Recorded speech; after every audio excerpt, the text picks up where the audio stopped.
વડોદરામાં દાદા ભગવાનની 117મી જન્મ જયંતિ મહોત્સવ ઉજવણીની તડામાર તૈયારીઓ ચાલી રહી છે. આ નિમિત્તે ઊભી કરેલી જોવા જેવી દુનિયા વડોદરા વાસીઓને મંત્રમુગ્ધ કરશે.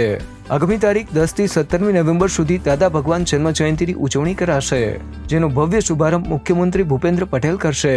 આ દરમિયાન પરમ પૂજ્ય દાદાની સ્મૃતિમાં ટપાલ ટિકિટ બહાર પડાશે.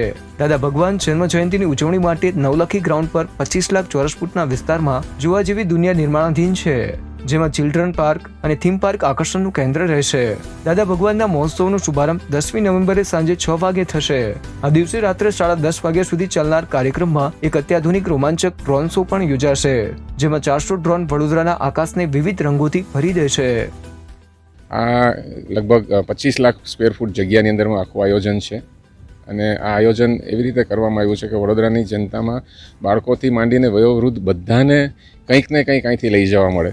એક અનુમાન મુજબ દાદા ભગવાન પરિવારના દેશ વિદેશમાં રહેતા અંદાજે 20,000થી વધુ અનુયાયીઓ જન્મોત્સવમાં ભાગ લેવા વડોદરા આવશે.